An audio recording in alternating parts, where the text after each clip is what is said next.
time I can least afford. Cersei herself cornered me this morning outside the Royal Sept. She mentioned the Northern girl in my service, and she painted you a traitor. She was very pleased with herself. How did you respond?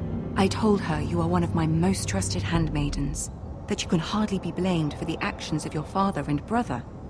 Nonetheless, she demands an audience. She wants an apology of some sort, for what I don't know, but she's waiting for us now, and I promised I would bring you to her. I wouldn't ask this of you if it were not important. I cannot afford any conflict with Cersei with the wedding so near. I'll do as you ask, my lady. I knew I could trust you. Humor her. Tell her what she wants to hear. See if the Queen Regent is ready to receive us.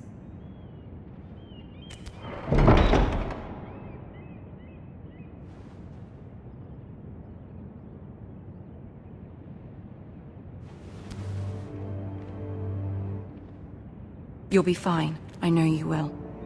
You may feel one thing, but you must say another.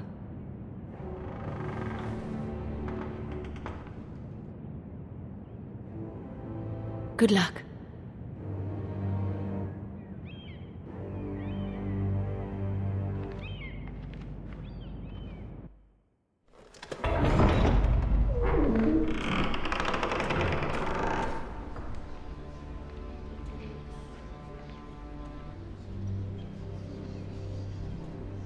You can do this.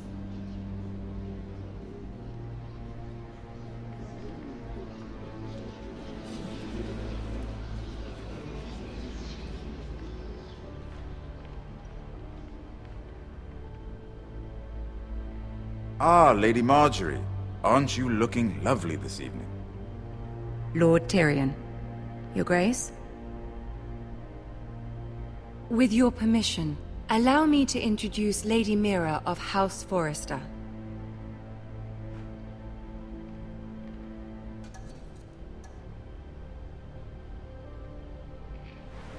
Your Grace. The girl knows her courtesies. Impressive. You may rise. House Forrester is a northern house loyal to the king. Are they? I beg your pardon, Your Grace. I wasn't talking to you. I want to hear from the girl. Is your family loyal to the king? Perhaps you should ask the new Lord Forrester. He's not here, is he? She is. House Forrester's loyalty to the crown never wavers, Your Grace. I see. And yet, for centuries the Forresters have been loyal bannermen to House Stark. A house of traitors. They were the Wardens of the North. We all served at the pleasure of the king. Clever girl. Perhaps too clever for her own good. The girl did say their loyalty was unwavering. She has a talent for equivocation, yet I question what she really thinks. Is your house willing to swear fealty to your new liege lord, Roose Bolton? Yes, Your Grace. Absolutely. I see. Despite the fact Roose Bolton allied with Walder Frey. If it was me, I'd find it difficult to so quickly forgive the men who killed my father. Old allegiances are not easily abandoned. But now that the war is over, we must look to rebuild and forge new alliances. There are ships and shields to be built, and Joffrey will need a steady supply of ironwood for his armies. I'm told there are others who would happily serve that purpose, but I trust we can rely on House Forrester. Forster Ironwood does seem rather unique. To our mutual benefit, Your Grace. And at the pleasure of your king. It would be a shame to see it fall into the hands of another house. I imagine you'd do almost anything to prevent that from happening, wouldn't you? Ask any Lannister, and they'd do whatever was necessary to save Casterly Rock. It would be unfortunate to see another house lay claim to what's yours. Yes, Your Grace. I would do anything. I see. What would you have the girl do, Cersei? It's not as if she fought beside the Starks, wielding a battle axe for the Northern Army. It raises an interesting question, I suppose. Can we truly blame those who end up on the wrong side of the war? Our dear Marjorie here was betrothed to Renly Baratheon on the false assumption that he would one day rule the Seven Kingdoms. Can we fault her for her mistake? Should she be held accountable? She was just following her heart, Your Grace. And the very same heart so quickly led her to my son. If there's a point to this, I hope you find it quickly. Loyalty can be such a hard thing to define. This city alone is filled with all sorts of ambitious opportunists looking to reinvent themselves, pretending to be something they're not. Who knows what lurks within their hearts? You are a girl from the north here in service to Lady Marjorie. One can only assume her interests are yours. Yet loyalty to a king, that must be absolute, beyond question. And if your loyalties were to become conflicted between your king and the very person whom you serve, what would you do then? I'm sure she Let the would... girl answer the question. Go on. I would be true to the king, Your Grace. Well said. I was beginning to worry you didn't have your priorities straight. She is a threat to the crown, isn't she? The most dangerous handmaiden in all of King's Landing. My sense is this girl will say almost anything to get what she wants. Which is not very encouraging. I'd like a word with you, if I may. Of course, Your Grace.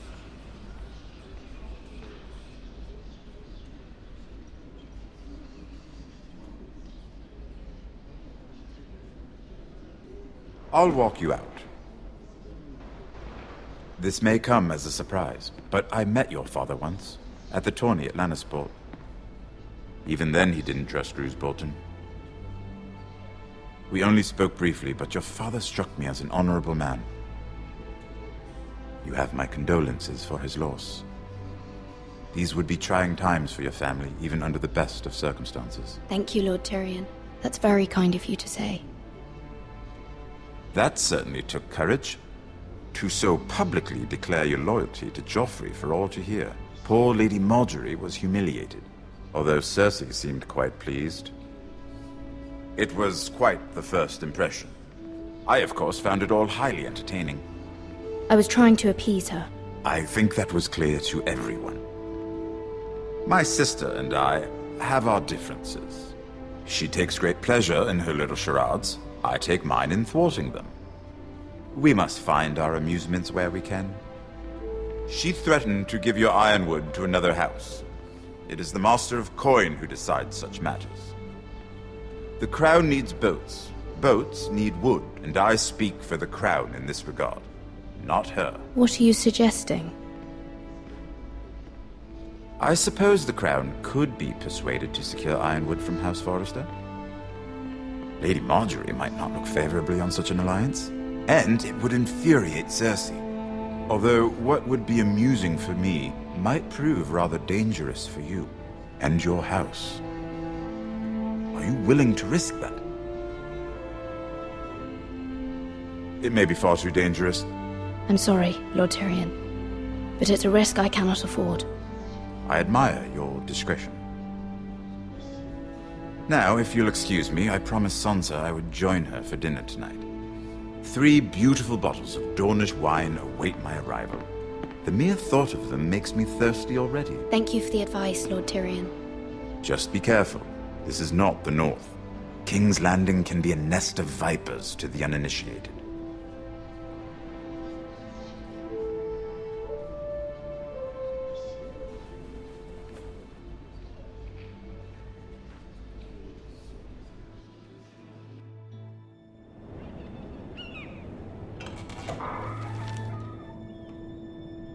Mira, I was worried. How was it? Cersei has a way of looking at you as though you're nothing. It's more than a little intimidating. I'd rather not discuss it, if you don't mind. Of course not. It must have been horrible. but at least it's over now. Lady Marjorie has spent the entire day working on seating arrangements for the wedding. Of course, you and I are seated way at the back, here with the 4th cousins and the 9th-born sons. Ah, Sir Jaime. I wouldn't mind tarnishing that white cloak of his. Sarah! What? It's true. And Oberyn Martell, the Red Viper. I'm told he has a paramour. Put it back. We're just having a bit of fun. It's probably for the best. I've heard he's a bit perverse. Perhaps Lady Marjorie could make the right introductions. Who knows? We might meet our future husbands. Although, marrying a king, I can only imagine what that would be like. Would you marry Joffrey if it meant you'd become queen? He does have a certain look about him, and he's always treated Lady Marjorie well. I don't want to be queen, no matter who I'd have to marry. Don't want to be queen? You northerners. You'd make a perfect scepter. Well, I would marry him. Imagine the power you would have as Queen of the 7 Kingdoms. I might even allow you to be my handmaiden. Let's see, who else should we marry off? Brienne of Tarth and Tyrion Lannister. What a perfect match! Sir Bronn and... What are you doing?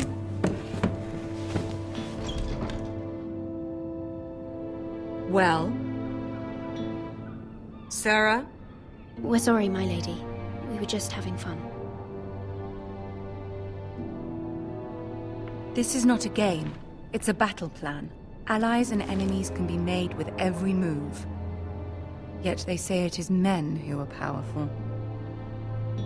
The Queen was pleased by your display, Mira.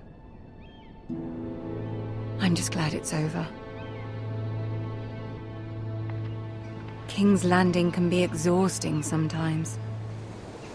There's always someone to please or some perceived slight to smooth over. I fear it will only get worse when I am queen. Once they know your true heart, the lords and ladies will have no choice but to love you. Do you agree?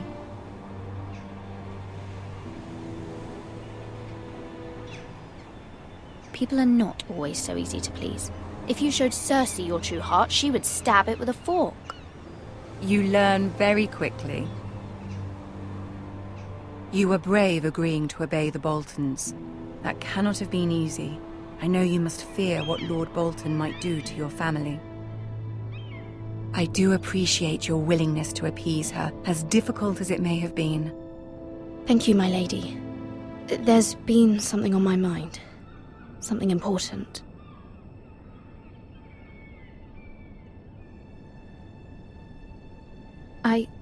I did have a favor to ask of you in return. Whatever you wish to say, you can say it in front of Sarah. There are no secrets between us. It's about my family.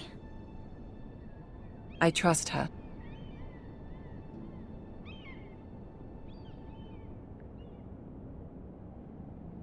I prefer to speak with you alone.